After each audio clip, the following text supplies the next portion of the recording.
अस्सलाम वालेकुम स्टूडेंट्स। इस वीडियो में मैं आप लोगों के साथ जो है वो एमएफए के पेपर का स्प्रिंग 2022 का क्वेश्चन डिस्कस करूंगा। और ये क्वेश्चन जो है वो नेट प्रेजेंट वैल्यू एनपीवी का क्वेश्चन है, नेट प्रेजेंट वैल्यू का क्वेश्चन है ये। इस क्वेश्चन को हम लोग डिस्कस करते हैं और इस क्वेश्चन में आप लोगों को रेलेवेंट कॉस्टिंग भी कुछ हद तक आनी चाहिए, तो आप इस सवाल को आराम से अटेम्प्ट कर सकेंगे। वैसे ये सवाल बहुत ज़्यादा ख़तरनाक नहीं है, अगर आप इसको समझ के चलते हैं तो आराम से आप इस सवाल को जो है वो सॉल्व कर सकते हैं। तो चलें हम ज़रा सवाल को देखते हैं, समझते हैं, पढ़ते हैं और सॉल्व करते हैं। सवाल में लिखा हुआ है Comfort Wear Limited CWL is engaged in selling men active wear units through its retail outlets. The extracts from CWL's last year management accounts have been provided as follows. ये पिछले साल के रिकॉर्ड्स हैं। सेल्स 5000 यूनिट्स, 2500 रुपये के हिसाब से 12.5 million. Cost of goods sold, gross profit, ये पिछले साल के रिजल्ट्स हैं। The management is considering setting up kiosks in 4 major shopping malls. The finance manager has gathered following data in this regard. यानी कि अब ये सोचा जा रहा है कि 4 जो है ना वो कियोस्क लगा दी जाएं जो शॉपिंग मॉल्स हैं, उसमें अलग अलग 4 शॉपिंग मॉल्स में उसके हवाले से कुछ डेटा दिया हुआ है। सवाल की रिक्वायरमेंट है by using net present value method recommend whether CWL should set up kiosk. 15 marks, क्या कियोस्क सेटअप करने चाहिए या नहीं। All cash flows occur at the end of year except for cost of setting up kiosk. Cost of setting up kiosk के अलावा जितने भी cash flows का ऊपर जिक्र किया गया है, आप एज्यूम करोगे कि वो साल के आखिर में कैश का इनफ्लो या आउटफ्लो है। चलें जी, हम इंफॉर्मेशन पढ़ते हैं और उसको अकाउंट फॉर करते हैं। Bullet number 1, kiosk will set up at the cost of ₹250,000 each. ठीक है, कियोस्क को सेटअप करने के लिए, एक कियोस्क को सेटअप करने के लिए 2.5 लाख का खर्चा है। Kiosk would have estimated useful life of 3 years, 3 साल इसकी ज़िंदगी होगी। Subject to a depreciation of 40% on reducing balance method. At the end of 3 years kiosk would have no residual value या स्क्रैप वैल्यू। तो देखिए, मैं पॉइंट बाय पॉइंट जैसे जैसे मेरे पास इंफॉर्मेशन आती जा रही है मैं उसको अकाउंट फॉर करता हूँ। सबसे पहले हम ईयर लिखते हैं। ईयर हमारे पास 0, 1, 2, 3, ये ईयर्स हमारे पास अवेलेबल है, ठीक है ना। और ये जो ईयर्स हैं रेलेवेंट, ईयर नंबर 0, 1, 2, 3, इस पर आपके पास अल्लाह भला करे कियोस्क के जो सेटअप करने की कॉस्ट है वो 2.5 लाख है, ठीक है ना। यानी कि आप कह सकते हो कि एक इनिशियल कॉस्ट है आपकी कियोस्क को सेटअप करने की, और जाहिर सी बात है वो जो इनिशियल कॉस्ट है ना वो आपका कैश का आउटफ्लो होगा। ऐसा ही है, वो आपका कैश का आउटफ्लो होगा। कैश का आउटफ्लो होगा यानी कि आप वो कैश जो है वो पे कर रहे होगे, तो आपका आउटफ्लो होगा, और वो आउटफ्लो होगा 250,000 मल्टीप्लाइड बाई 4, तो ये आ जाता है 1 मिलियन। ठीक है, ये आपका कैश आउटफ्लो है, ये आप पे कर रहे हैं।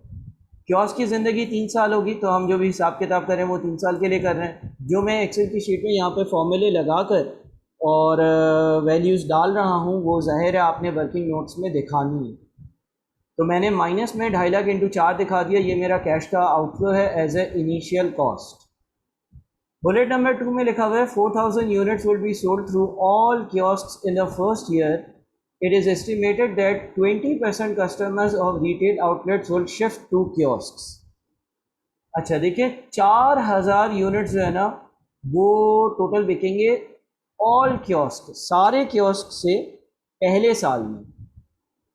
It is estimated that 20% customers of retail outlets will shift to kiosks. 20% वो लोग जो अभी आपके रिटेल आउटलेट से चीज़ें ख़रीदते हैं वो कियोस्क पर आ जाएंगे, ठीक है। अब देखिए, जब हम कोई डिसीजन लेते हैं ना तो हम उसको इंटायरिटी में देखते हैं।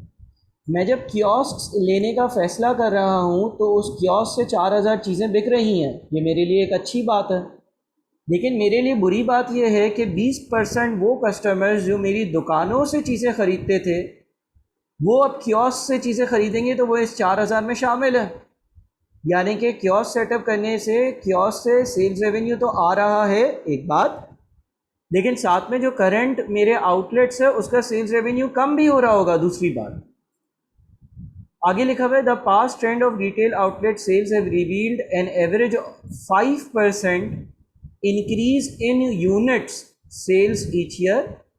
It is expected to continue for both retail outlets and kiosks. पिछला जो ट्रेंड है रिटेल आउटलेट्स का वो ये बताता है कि ऑन एन एवरेज जो है ना वो 5% जो है ना वो सेल्स के यूनिट्स इंक्रीज होते हैं हर साल। It is expected to continue for both retail outlets and kiosk का मतलब ये है कि इस हिसाब से रिटेल आउटलेट्स के और कियोस्क के जो आउटपुट है वो दोनों इंक्रीज होते रहेंगे। ठीक है। फिर 3 में लिखता है, in the first year of kiosk sale a discount of 15% would be offered on retail price. अच्छा सर रिटेल प्राइस क्या है? देखें अभी आप एक चीज़ कितने की बेचते हैं? 2500 की। तो जो चीज़ आप 2500 की बेचते हैं ना उस पर आप डिस्काउंट देंगे। ठीक है। In the first year of kiosk sales, a discount of 5% will be offered on retail price. However, discount will be reduced to 10% for subsequent years. आने वाले सालों में ये जो डिस्काउंट है ये 10% कर दिया जाएगा। पहले साल डिस्काउंट जो है वो 15% होगा। The rent for each kiosk space will be ₹150,000 per annum. ये जो आप रेंट पे करोगे ये भी आपका एक कैश का आउटफ्लो होगा। अच्छा रेंट की वर्किंग जो है वो बड़ी सिंपल लग रही है, एक ही लाइन है, लेकिन सवाल रीड कर लेते हैं फिर आसान वाली वर्किंग्स पहले करेंगे। The marketing campaign for kiosk will be carried out at ₹50,000 for the first year. However it will be reduce to 50% for subsequent years. पहली बार पहले मार्केटिंग की जो कॉस्ट होगी वो 50,000 होगी और उसके बाद वो कॉस्ट 50% हो जाएगी, यानी कि आधी हो जाएगी, यानी कि 25,000 अभी जो समझ आ रहा है। One salesperson will be hired for each kiosk. He will be paid ₹20,000 per month, in addition to 1% commission on retail price of each unit sold through kiosk. Sales person hire किए जाएंगे, वो 20,000 तनख्वाह लेंगे और इसके अलावा वो सेल्स का 1% जो कमीशन बनता है वो भी लेंगे। CWS cost of capital is 18%। Cost of capital वो रेट होता है जिससे हम नेट प्रेजेंट वैल्यू में डिस्काउंटिंग करते हैं। इसके अलग लॉजिक है कैलकुलेट करने की। Applicable tax rate is 30% and is paid in the year in which the tax liability arises.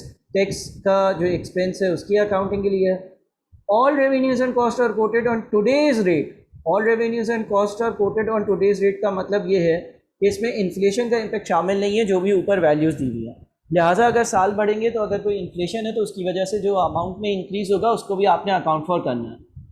That is expected to remain same in the first year. Thereafter, the estimated annual inflation of 10% would be applicable for all future revenues and cost.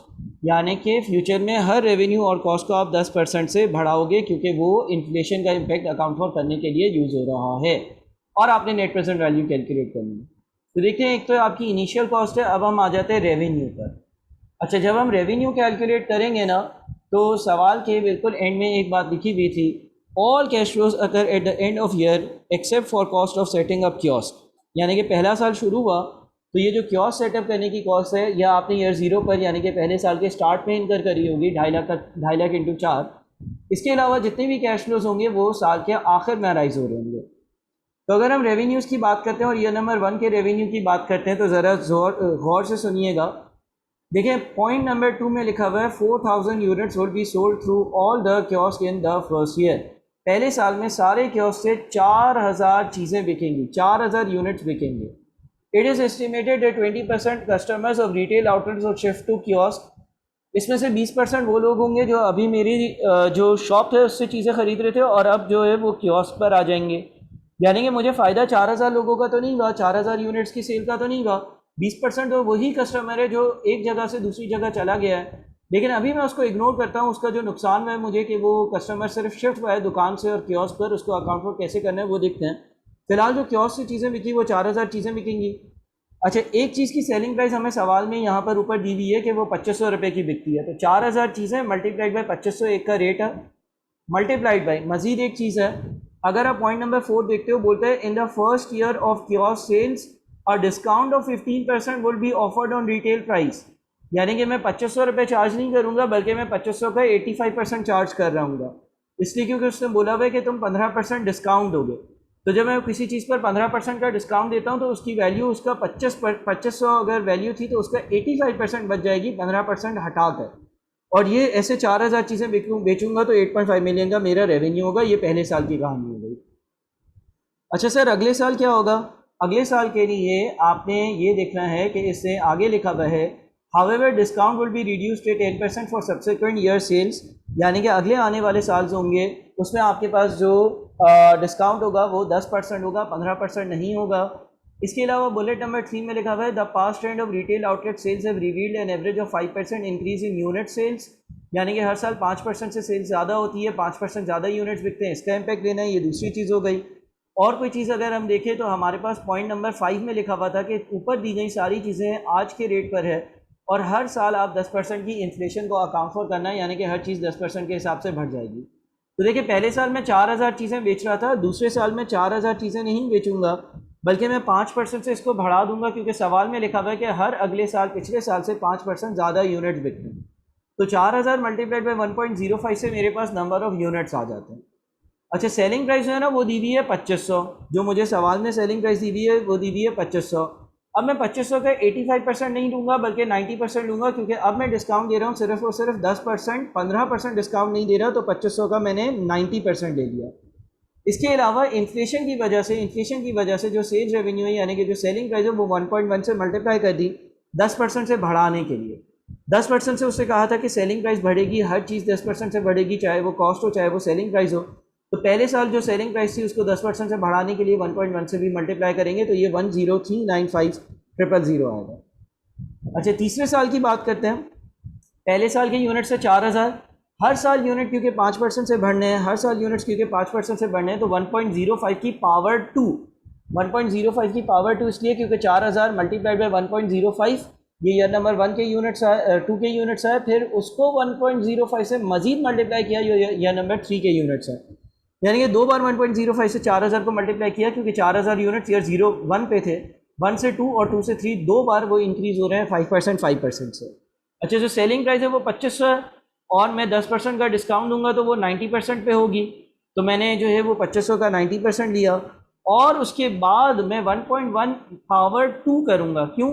Inflation का impact लेने के लिए, इसलिए क्योंकि उसने बोला था कि जो भी आपकी कॉस्ट है वो ऊपर दी हुई है वो आज के हिसाब से है, आप जितना आगे जाते रहोगे हर साल उस कॉस्ट को 10% सेल्स रेवेन्यू को बढ़ाते रहना। तो इनिशियली जो सेल्स रेवेन्यू था उसको 2 बार 10% से बढ़ाया, क्योंकि 2500 मल्टीप्लाई में 90% आपके पास ईयर नंबर 1 की वैल्यू आती है, 2500 आपके पास ईयर नंबर 1 की वैल्यू थी, आपको उसको 3 पे लेकर आना है, तो 2 बार आपने 1.1 से मल्टीप्लाई किया और ये 12006225 आ रहा। फिर आ जाते हैं हम कॉस्ट ऑफ गुड्स सोल्ड पर। Cost of goods sold. अच्छा, एक चीज़ की कॉस्ट देख लेते हैं कि कितनी पड़ती है। देखिए हमें जो पीएनएल बना कर दिया हुआ है, उसमें 6875000 की कॉस्ट है और ये 5000 यूनिट्स की कॉस्ट है। ये कितने यूनिट्स की कॉस्ट है? 6875000 जो है वो 5000 यूनिट्स की कॉस्ट है, लिहाजा एक यूनिट की कॉस्ट जो है ना वो 1375 है।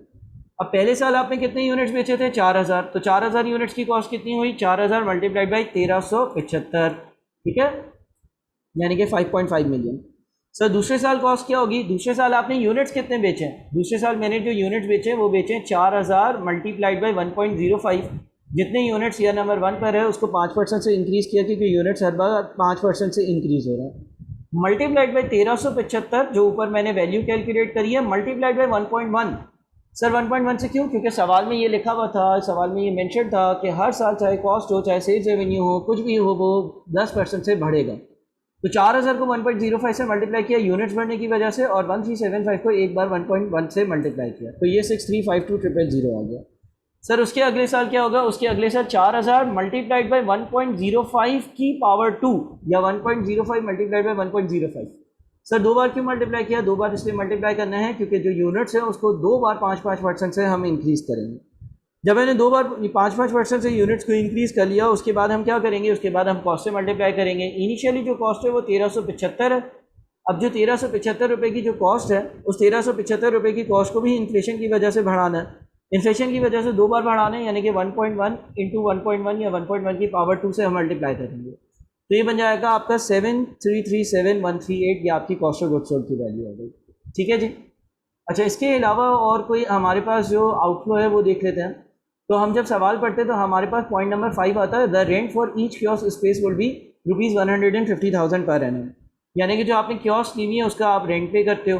रेंट आप कितना पे करते हो? 1.5 लाख रुपए पे करते हो। 1.5 लाख रुपए जो पे करते हो आप, वो आज की टर्म्स में, यानी कि यह नंबर ज़ीरो की टर्म्स में सवाल में लिखा हुआ है, all revenues and cost are quoted on today's rate that is expected to remain same in the first year. सारी रेवेन्यूज और कॉस्ट जो मैंने बताई हैं वो आज के रेट के हिसाब से है और वो पहले साल सेम रहेंगी। देयर आफ्टर, उसके बाद the estimated annual inflation of 10% would be applicable for all the future revenues and cost. उसके बाद वो चीज़ें 10% से बढ़ती रहेंगी। तो पहले साल जो आपका जो रेंट होगा वो 1.5 लाख मल्टीप्लाइड बाई 4 होगा और 1.5 लाख मल्टीप्लाइड बाई 4 जो है उससे आपका आंसर आता है 6 लाख। अच्छा, अगले साल जो आपका जो रेंट होगा वो 1.5 लाख नहीं होगा, बल्कि 1.5 लाख मल्टीप्लाइड बाई 1.1 से जो रेंट बन रहा होगा वो होगा मल्टीप्लाइड बाई 4, क्योंकि आपके पास 4 कियोस्क है। अच्छा, उसके अगले बार आपका जो रेंट होगा वो क्या होगा? 1.5 लाख मल्टीप्लाइड बाई 1.1 की पावर 2, क्योंकि 2 बार इन्फ्लेशन का इम्पैक्ट लेना है, मल्टीप्लाइड बाई 4 क्योंकि 4 कियोस्क हैं। बात समझ में आ रही है? आप आराम से वीडियो को पॉज कर कॉपी करें तो 726,000 आएगा। इसके बाद आ जाते हैं हम मार्केटिंग की कॉस्ट पर। जब हम मार्केटिंग की कॉस्ट की बात करते हैं, जो कि पॉइंट नंबर कहाँ पर दी हुई है? 6 में। The marketing campaign for kiosk will be carried out at ₹50,000 for the first year. पहले साल की मार्केटिंग की कॉस्ट 50,000 होगी। However it will be reduced to 50% for subsequent years, और उससे अगले साल ये कॉस्ट जो है वो 50% से कम हो जाएगी। तो पहले साल तो 50,000 का खर्चा होगा, पहले साल जो खर्चा होगा वो तो 50,000 का खर्चा होगा। दूसरे साल का जो खर्चा होगा वो 50,000 का आप ले लोगे 50%, क्योंकि सवाल में लिखा हुआ है कि 50% से अगले सालों में खर्चा कम हो जाएगा, लेकिन इस खर्चे को इन्फ्लेट करना होगा। इन्फ्लेशन हर कॉस्ट पर लगानी है तो 1.1 से पहले साल मल्टीप्लाई, और उसके अगले साल जो 50,000 है उसका मैंने 50% लिया और उसको फिर मैंने मल्टीप्लाई कर दिया 1.1 की पावर 2 से, 1.1 की पावर 2 से, यानी कि 30250 ये अमाउंट बन रही होगी। इसके बाद और कोई कॉस्ट है? 7 में बोलता है one sales person will be hired for each kiosk, he will be paid ₹20,000 per month. तो इसका मतलब ये हो गया कि मेरे पास जो सेल्स पर्सन है, सेल्स पर्सन वो मुझसे एक तो फिक्स पैसे ले रहा है, फिर जो सेल्स पर्सन है वो मुझसे एक वेरिएबल पैसे भी ले रहा है।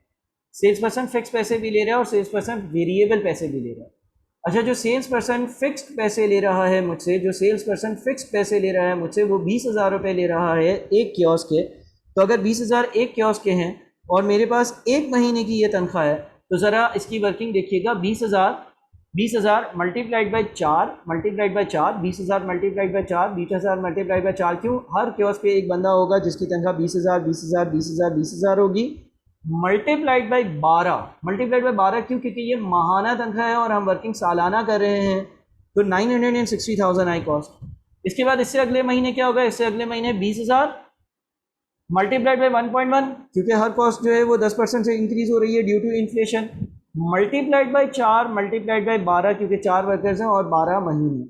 इसकी अगली बार क्या होगा? इसकी अगली बार वापस से हम इसी तरह की वर्किंग करेंगे, यानी कि 20,000 मल्टीप्लाइड बाई 1.1 की पावर 2, 2 साल आगे लेकर जाने के लिए मल्टीप्लाइड बाई 4, ठीक है ना, मल्टीप्लाइड बाई 12, क्योंकि 12 महीने होते हैं साल में। तो ये हमारी जो तनख्वाह आ रही है ये सेल्स पर्सन का फिक्स वाला हिस्सा आया। अच्छा, वेरिएबल हिस्सा कितना है?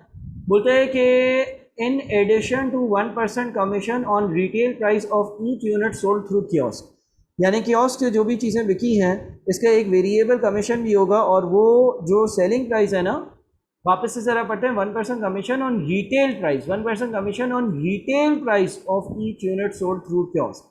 देखिए यहाँ पर आपके पास जो ऊपर सेल्स रेवेन्यू आ रहा है वो डिस्काउंटेड प्राइसेस के हिसाब से कैलकुलेट हुआ है, क्योंकि उसमें बुलेट नंबर 4 के डिस्काउंट्स को इनकॉर्पोरेट किया हुआ है और फिर वर्किंग करी है।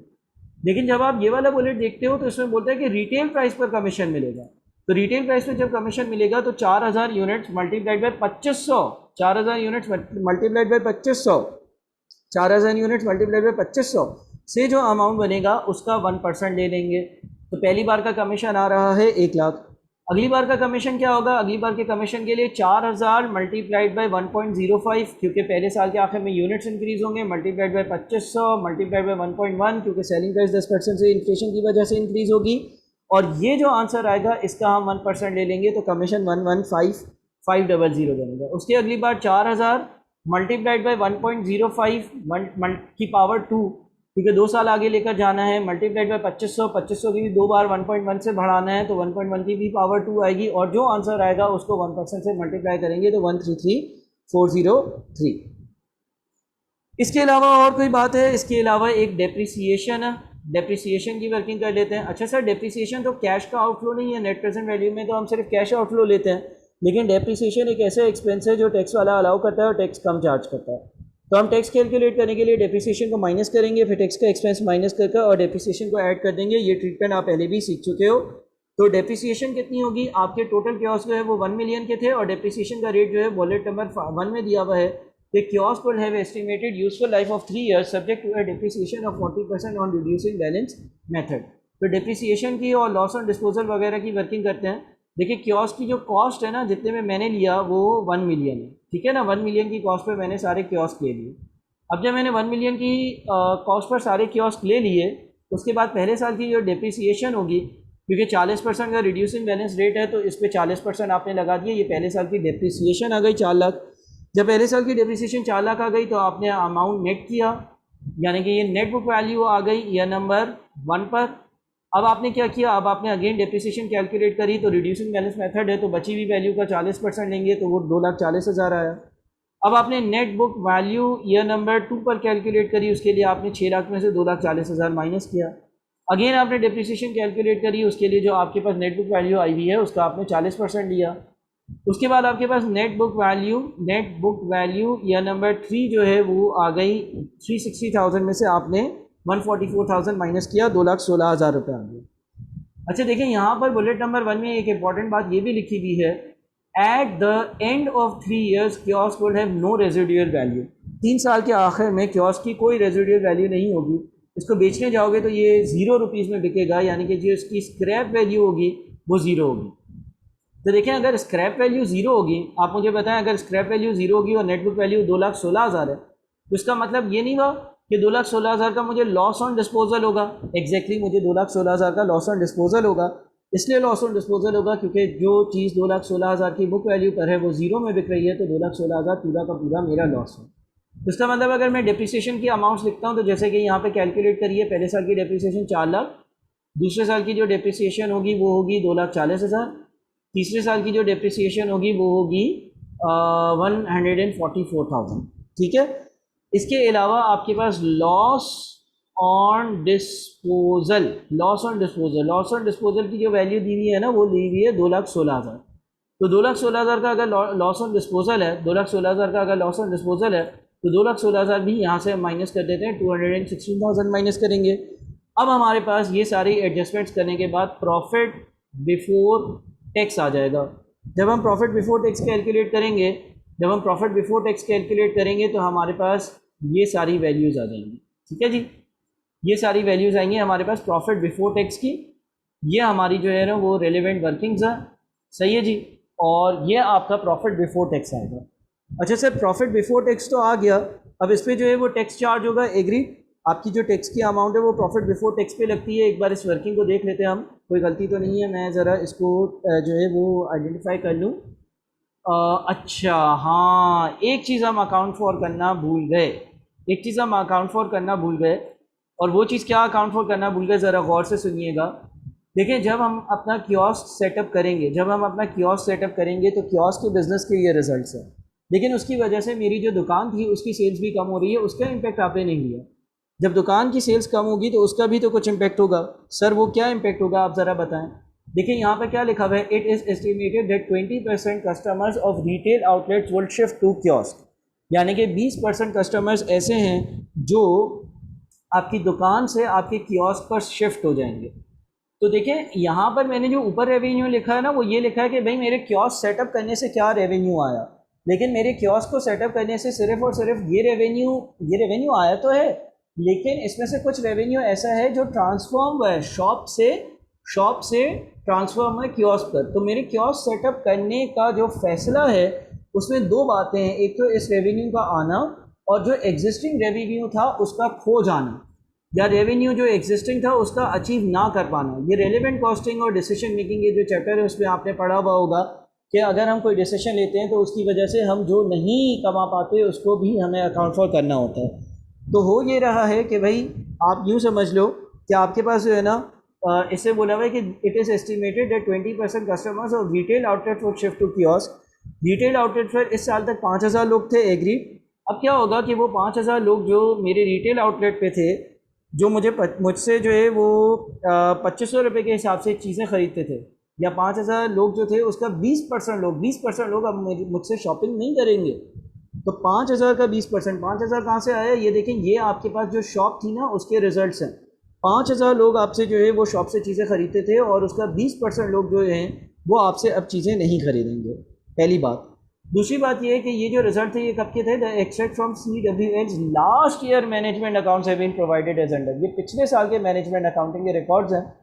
बुलेट नंबर 3 में लिखा हुआ है the past trend of retail outlet sales have revealed an average 5% increase in units sale each year, it is expected to continue for both the retail outlets and kiosk.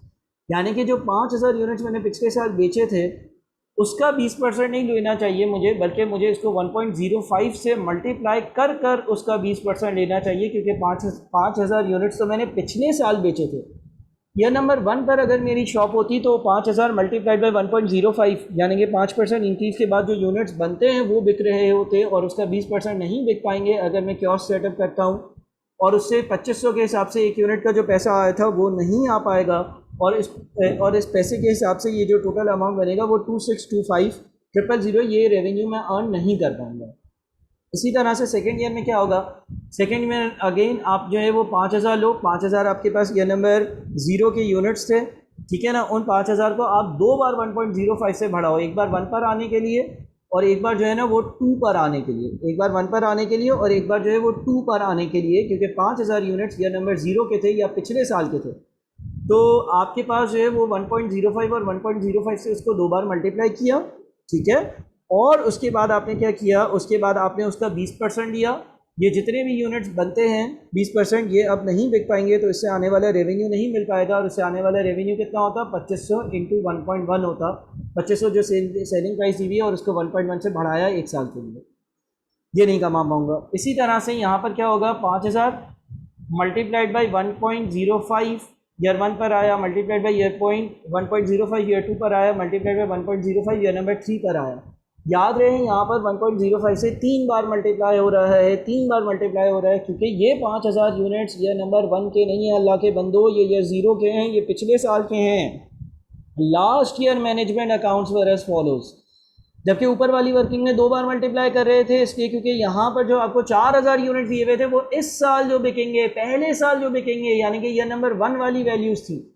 ये year number 1 वाली values नहीं है, ये year 0 वाली values है, इसलिए 2 बार 1.05 से मैं मल्टीप्लाई कर रहा हूँ, 3 बार 1.05 से मल्टीप्लाई कर रहा हूँ, ये बात याद रहे।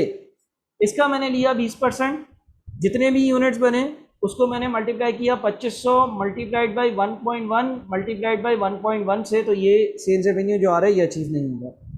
अच्छा, इससे रेलेवेंट जो कॉस्ट ऑफ गुड्स सोल्ड है वो भी खर्च नहीं होगी, यानी कि देखें जब रेवेन्यू नहीं होगा तो मैं बेचूंगा भी नहीं, तो जो कॉस्ट ऑफ गुड्स सोल्ड है वो भी हर साल की कम होगी। तो उसका इम्पैक्ट किस तरह से लेंगे, सेम बेसिस पर 5,000 यूनिट्स मल्टीप्लाइड बाई 1.05, इससे ईयर 1 के यूनिट्स आ गए, मल्टीप्लाइड बाई 20% मल्टीप्लाइड बाई आपकी जो 1375 की वैल्यू है, जो आपकी कॉस्ट है एक यूनिट की ईयर नंबर 1 की, तो 1443,750 ये कॉस्ट ऑफ गुड्स सोल्ड नहीं होगी। देखिए यहाँ रेवेन्यू नेगेटिव में और cost of goods sold positive में ले रहा हूँ, इसलिए क्योंकि ये मुझे रेवेन्यू नहीं मिलेगा और ये मेरी कॉस्ट नहीं लगेगी। यहाँ पर क्या था, ये रेवेन्यू मिलेगा तो पॉजिटिव था, ये रेवेन्यू नहीं मिलेगा तो नेगेटिव, ये कॉस्ट जाएगी, ये कॉस्ट बच जाएगी, यानी कि सब उल्टा। अगले साल 5,000 multiplied by 1.05 power 2 multiplied by 20% multiplied by 1375 multiplied by 1.1, again 1.1 जो है वो इन्फ्लेशन के लिए है, 1.05 यूनिट्स को इंक्रीज़ करने के लिए है, और आपके पास 20% जो सेल्स नहीं हो रही है उस हिसाब से है।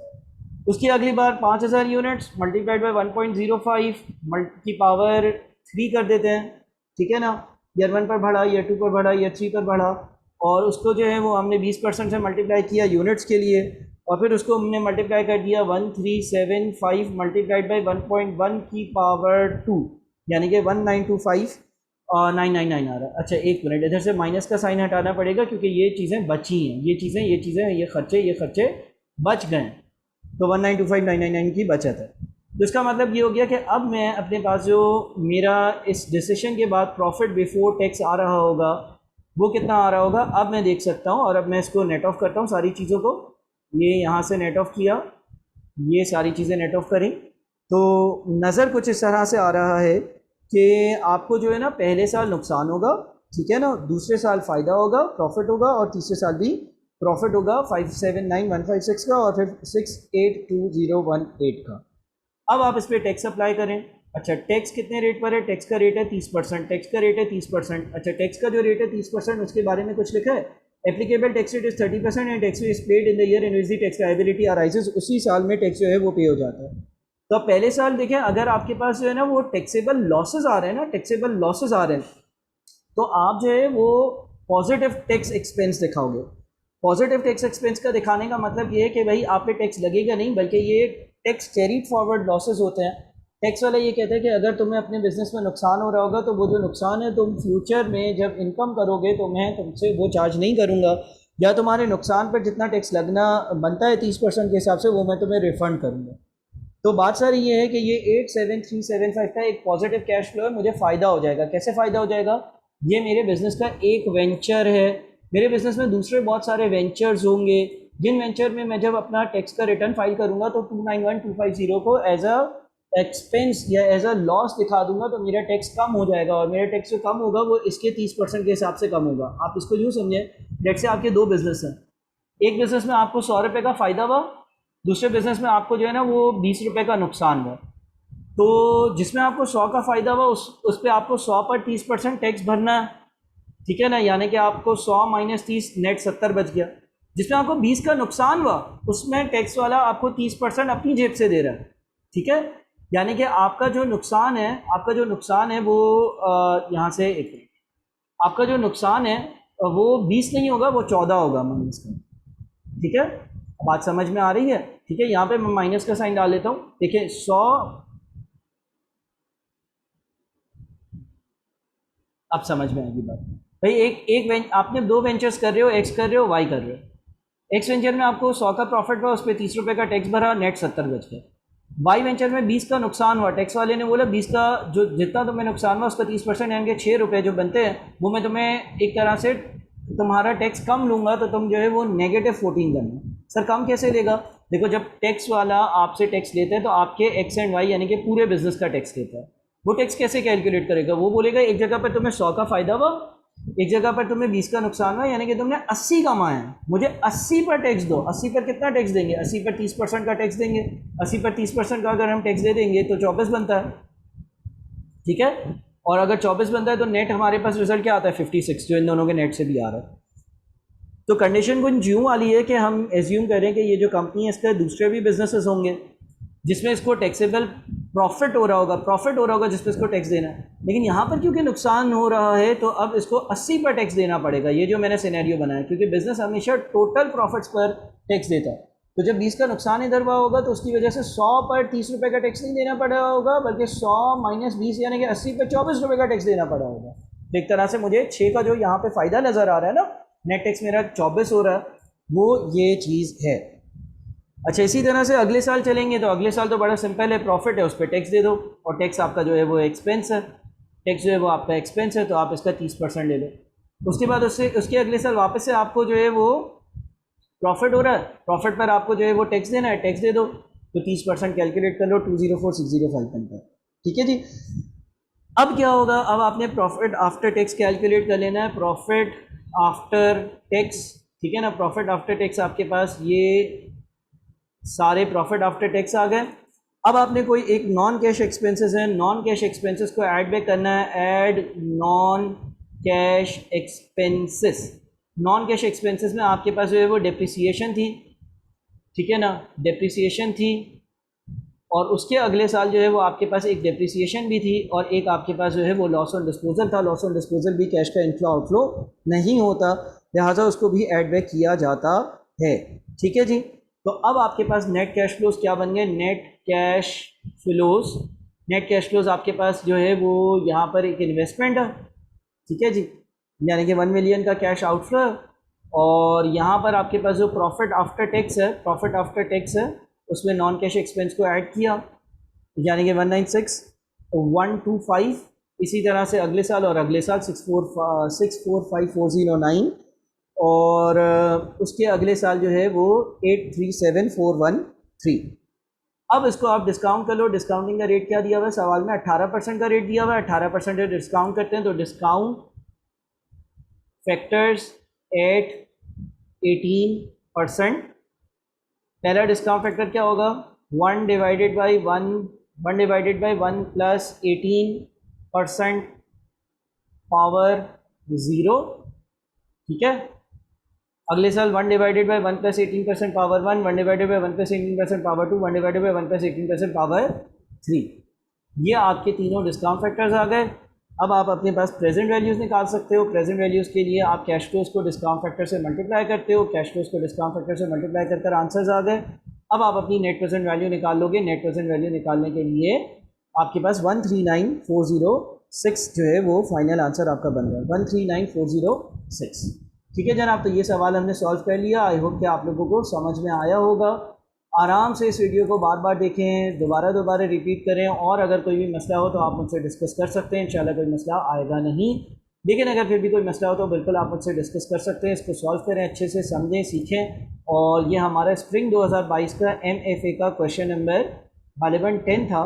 तो क्वेश्चन नंबर 10 हमने सॉल्व किया नेट प्रेजेंट वैल्यू के चैप्टर का। ठीक है जी, इस पर कुछ बातों में हो सकता है मसला हो, काइंडली आप मुझसे डिस्कस ज़रूर करिएगा। थैंक यू, अल्लाह हाफ़िज़।